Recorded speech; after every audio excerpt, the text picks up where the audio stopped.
alors tey suñu gan Amadou Cissé directeur général fonction publique la Amadou Cissé ñu ngi lay nuyu di la ziar di la dalal jàmm. maa ngi leen di fay maa ngi nuyu ci ñi nekk ci plateau bi yëpp di nuyu téléspectateurs yi.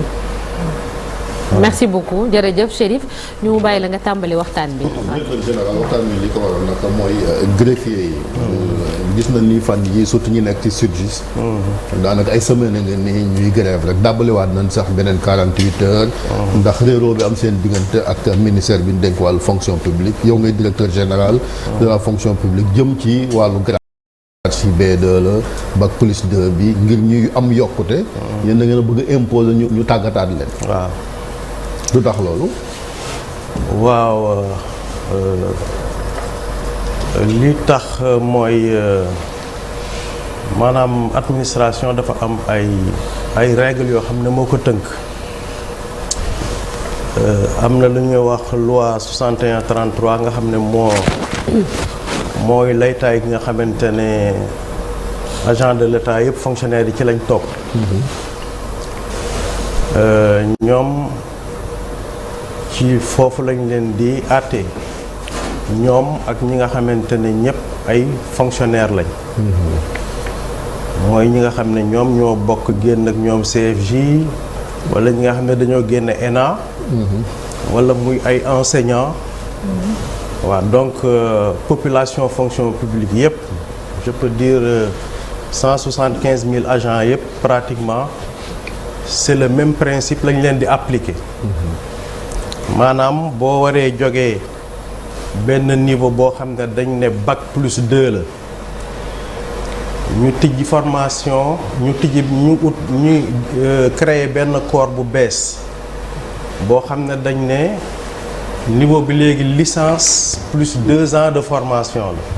muy 5 ans bac plus 5. muy bac plus 5.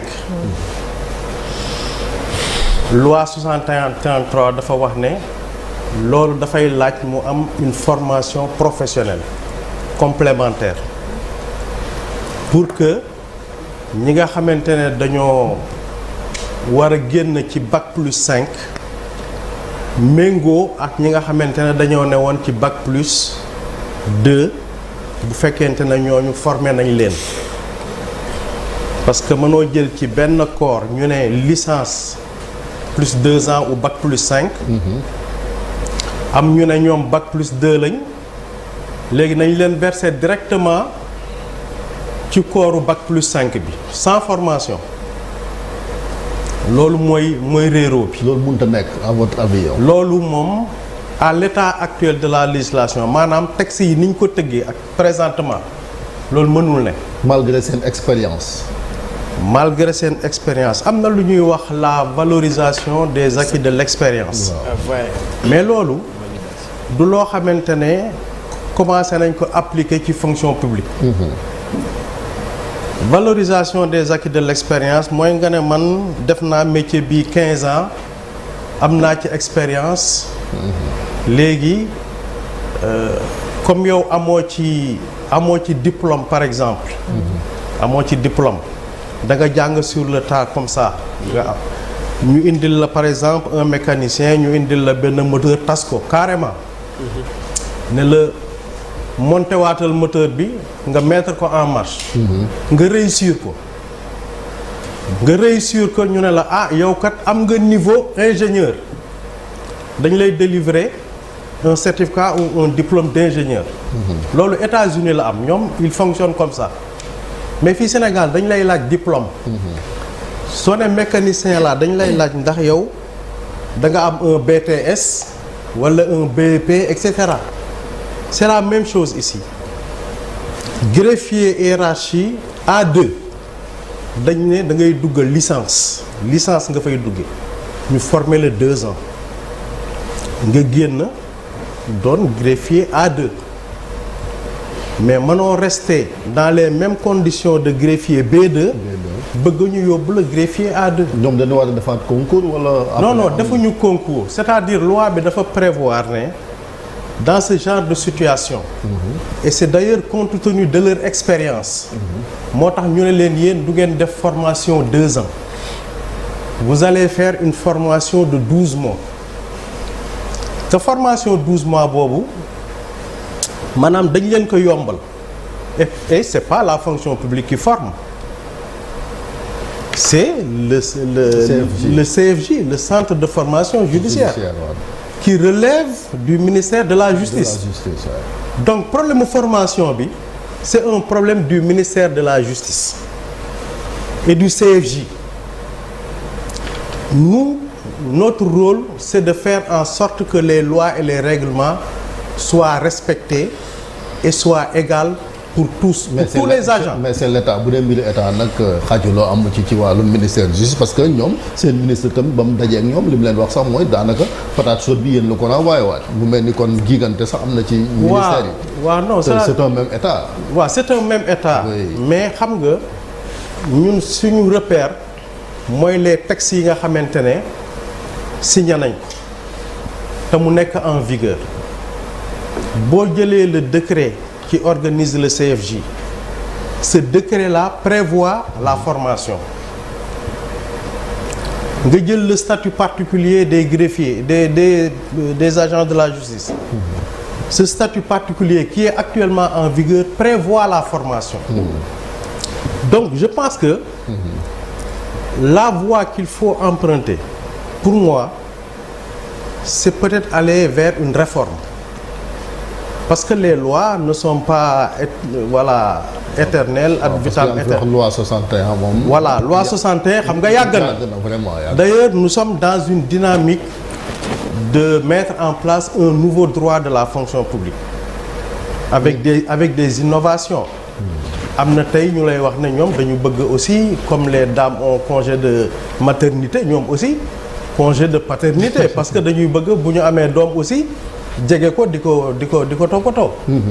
Comprendre donc yooyu yëpp Covid bi jaar na fi on n'a jamais légiféré sur le télétravail.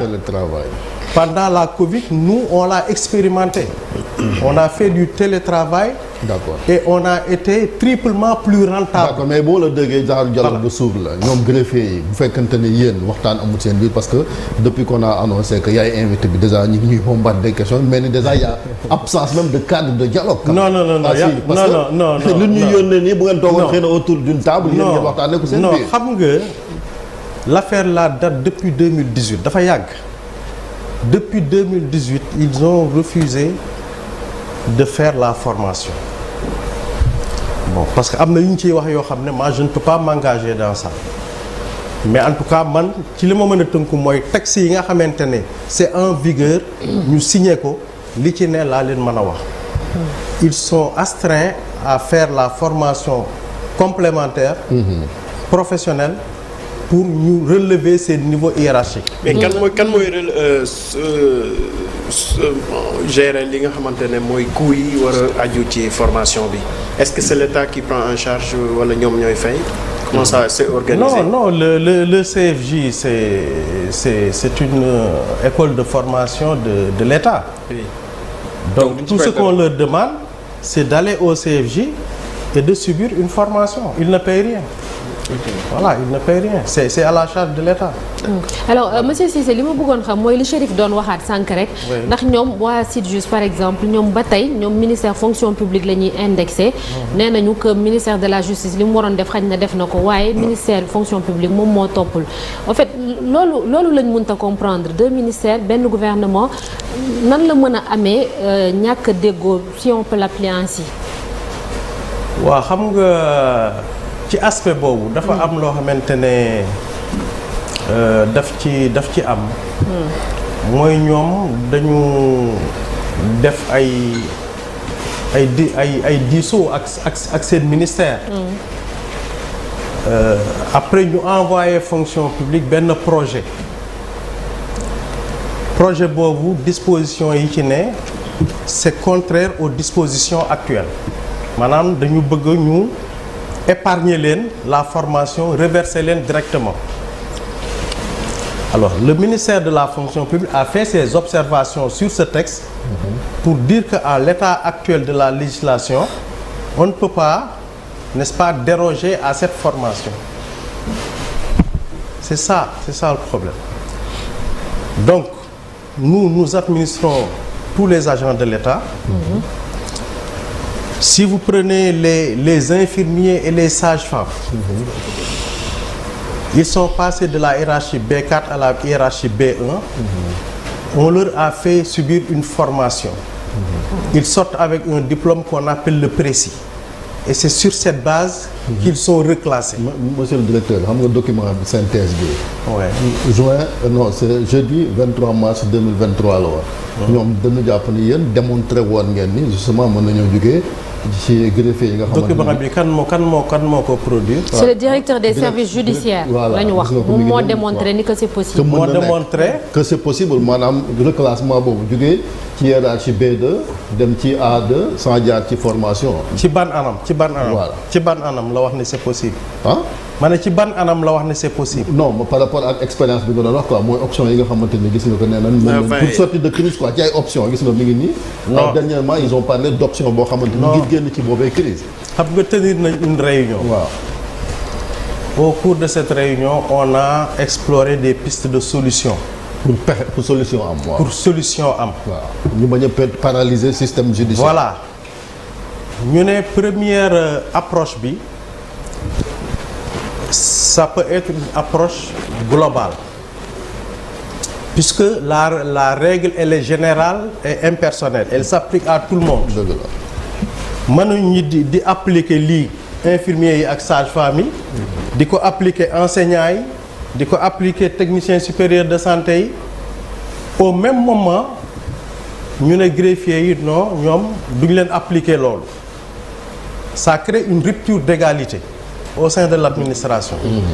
Et ça va faire un appel d'air. Parce que dès qu'on leur accordera ça, tous les autres, actuellement, qui sont en formation sur la base de ce principe, vont même dire que nous, on arrête la formation.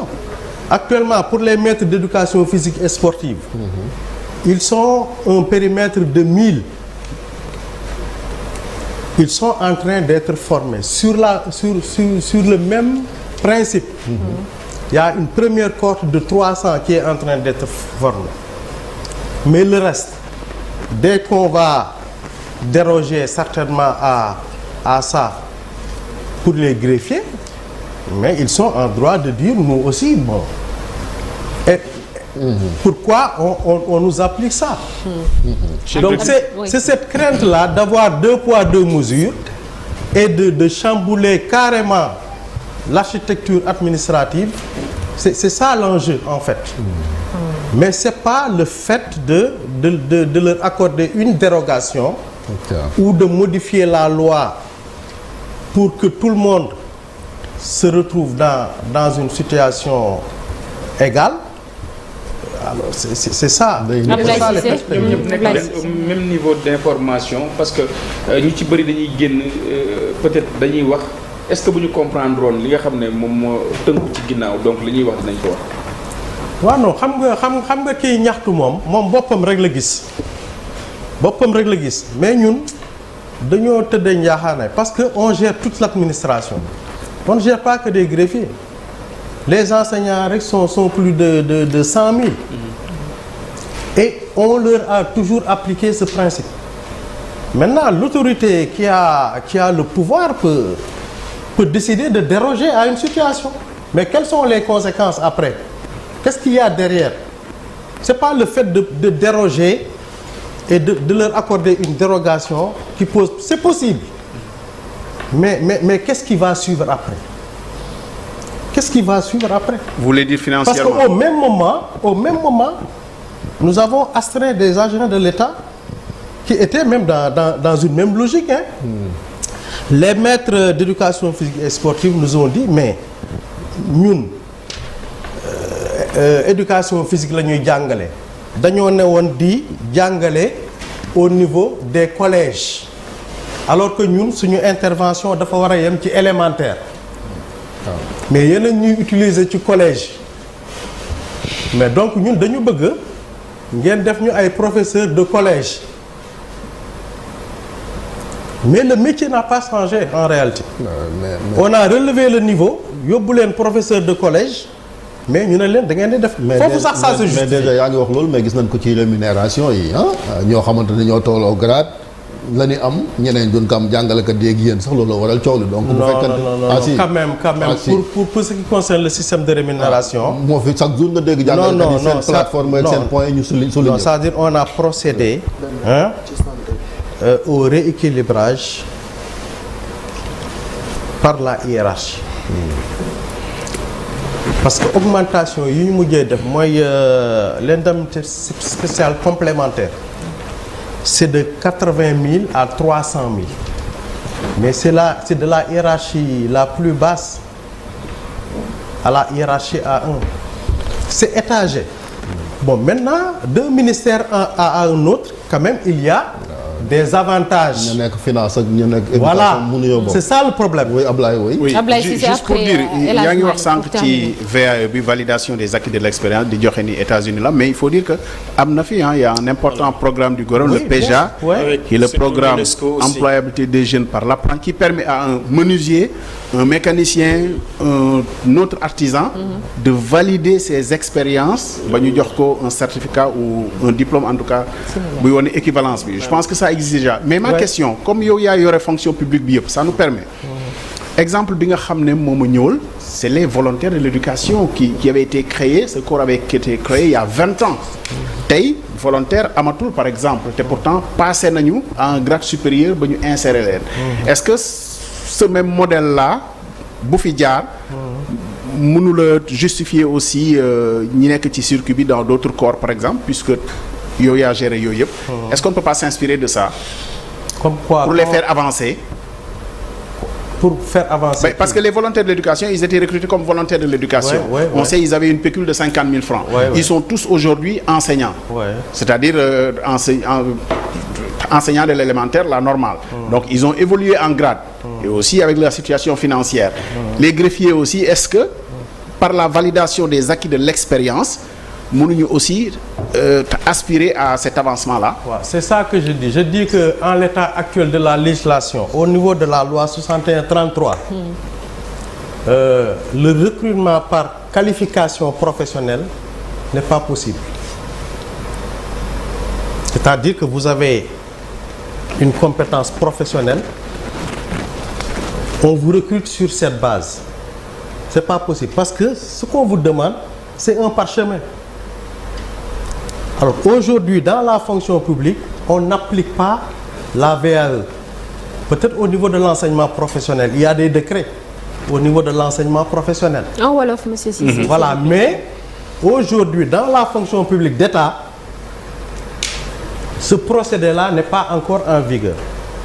Et donc, au niveau des greffiers, voilà, déjà ça c'est un problème. Parce que dans les textes qui ont été signés, on a scindé les greffiers. Voilà, greffiers yi te déjà sax beneen syndicat bi nga xamante ne du Sudjust ñoom dañoo contre loolu parce que dañ ne greffier yi nga xamante ne dañoo am 15 ans d'expérience. Passage du corps administrateur. ñoom dañ leen di jël yóbbu leen corps des administrateurs des greffes. mais ñoom sax nangu nañ def formation pour doon loolu mais ñu ne am na catégorie bi nga xamante ne mataluñu 15 ans d'expérience. ñii am 14 ans ñii am 13 ans ñii am 6 ans et cetera ñu ne ñooñu dañuy des doon ay greffier mais dañuy jóge B2 ñu yóbbu leen A2. xam nga donc déjà loolu rek dans un même corps indi na benn genre scission. réeroo oui parce que c'est réeroo dans un même corps. ouais donc mooy problème de rupture d'égalité yi may wax. il faut que la loi soit générale et impersonnelle et égale pour tous. ginnaaw travailleur de la justice yi Alaaji Malick bëgg na dem ci ñi nekk ci wàllu wér-gu-yaram ci wàllu wér-gu-yaram parce que dafa am ay agents yu ma yónnee léegi sax laaj boobu ni ñoom ay agents lañu du ministère de la santé. nekk ci circuit bi depuis pratiquement 10 ans ou plus mais seen situation évolué wul CDD la ñu nekk depuis lors. loolu lan moo tax recruter wul leen fonction publique te ñuy recruter ñeneen ñu nga xam ni ñoom ñoo leen gën a yàgg ci circuit bi ak i tamit lu tax jëlewuñ leen CDD yóbbu leen CDI. waaw problème mu contractuel yi ci administration c'est un sérieux problème parce que je me demande sax ndax contractuels yi ëpp ñu les agents quoi les agents de l'État bon c'est que je ne gère pas les contractuels moo tax may wax loolu daal. Donc mais ministère boo dem pratiquement aujourd'hui il y a des contractuels et quand il y a un recrutement dañuy bëgg ñoom ñi privilégier leen mais quand même ñun suñu recrutement ni muy doxee c'est une commission nationale. On a demandé aux demandeurs d'emploi de s'inscrire au niveau de notre plateforme de demandeurs d'emploi. Et quand il y a une autorisation de recrutement, la commission siège pour pourvoir les postes. Donc, santé, environnement, économie maritime, ailleurs, presque je peux dire partout, éducation. Il y a des contractuels. Les contractuels à durée indéterminée tamit kenn. CDD kay ñaari yoon doy na ci. Bon je sais. Mais CDD pendant 10 ans c'est contre la législation du travail. D'accord mais il y a un mécanisme en cas de résorption des contractuels mais c'est comme c'est un éternel recommencement. Quand vous résorbez des contractuels on en crée d'autres. Et récemment une instruction a été donnée par le président de la République. joxe na ndigal waaw. Pour instruction président joxe na ko. pour ñu arrêter ce système de contractualisation nga xamante ne. c'est en dehors des normes de recrutement de la fonction publique. parce que politiciens yi la nag ministre bu ñëw jéem a. waaw mënoo ko wax mais ñu. voilà moo tax ñu koy wax. Chérif on termine dernière question Chérif dernière question Chérif ñu jeexal. léegi moo ci waaw président bu nee nañu arrêté. oui. ok ñu arrêté mais ñi fi jot a nekk def fi fukki at. surtout que moom fukki at ak ñaar daf na audit. nekk ci benn condition bi. waaw président daf ne nañu arrêté ñu xool les voies et moyens. voilà yu ñu leen di dugalee dans la fonction publique. par la voie normale. normal d'accord. mais pour cela il faut que entrée yi aussi ñu. voilà mu arrêté si l'entrée bu entrée arrêté ñu xam la situation exhaustive les flux migratoires. ngeen voilà arrêté waaw. là on peut avoir. ci tënk waaw donc ci gàttal parce que bon problème yëpp mënuñ ko rek. gars yi fu nekk problème yi Sénégal yi foofu naa moom. ubbi leen seen i bunt ngeen di wax ak aussi les usagers de l'administration. su ko defee du yaakaar je ne donne pas dans même. je ne donne même pas de rendez-vous. voilà parce que bu njëkk ay lettres ngeen di tontu tamit xëy na lettres yi ak ubbi kii moi parce dès que quelqu'un se présente. voilà si je ne suis pas en réunion je le reçois. waaw téléphone yi moom ñi ngi expliqué ci gàttal. waaw point de reclassement sans formation. oui c'est ça le principe. kon daa mel ni grève bi jeexagul kon ñi soxla këyit moom justice. c'est ça grève bi kon jeexagul. dérogation yi mën na je pense que. est-ce que am na ay daje. xam nga lu amul solution amul. loo gis dañ koy waxtaanee. mais aussi xam nga mënoo di ñaan une dérogation. di ko imposer mel ni comme si c'était un droit. une dérogation c'est une faveur c'est pas un droit. ouais. Maintenant ça c'est laissé à la discrétion de l'autorité. Comprendre? C'est l'autorité qui a le pouvoir discrétionnaire de faire des dérogations. Am na des commerçants, des businessmen, ils doivent payer des impôts, mais on leur fait des exonérations. Merci. Hein? Au même moment où d'autres payent des impôts. surtout que wane ngeen ne c'est possible ak document bi fi publié. Voilà donc en tout cas du point de vue de la loi, on peut faire en sorte que la loi évolue pour qu'on tienne compte de cette situation particulière. Parce que xam nga situation bi au fond lan la c'est-à-dire man dama naan man greffier la dañu relever sama niveau hiérarchique jële ko B2 yóbbu ko A2 mais man awma dara lu may jàngal lu bees en tant que greffier parce que je suis resté greffier. C'est différent de quelqu'un qui passe administrateur des greffes ou dans un autre corps où le cœur de métier change, où il y a de nouvelles missions. Mais si les missions sont restées telles quelles, n'est-ce pas? On peut considérer que il n'est pas pertinent, n'est-ce pas, d'aller en formation parce qu'on n'a rien à apprendre de nouveau. Merci. Mais Chérif. À ce niveau, nous sommes tenus par le respect de la réglementation si la réglementation change sur ce point précis mais dernière question merci, comme on parle merci, ma yóbbante la aussi DG les diplômés de l'université Senghor d'Alexandrie pendant des années aussi ñu ngi daw seen dossier jot nañu gëstule voilà donc pour reclassement donc fonction publique parce que ñoom ñu ci bëri dañuy ñoom mais reclassement bi day am problème ñi nekk ci fonction publique ñun waa privé on n'a pas peut-être ce souci mais ils ont quel diplôme c'est un bac plus 5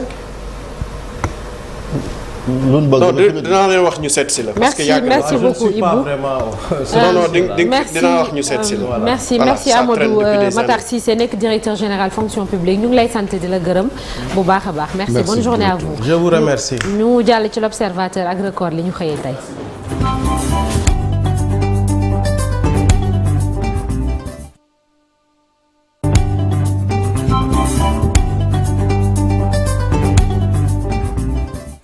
ñu dem Pape Samba ci l'observateur li mu xëyee tey ci mardi bi ci xëtam mu njëkk gouvernement comme des fuyards non respect rencontre ak presse yi ñu doon ne dañ koy amal ci ab diir bu nekk ak question réponse yi ak député yi loo xamante ni dañ koy wax waaye duñ ko def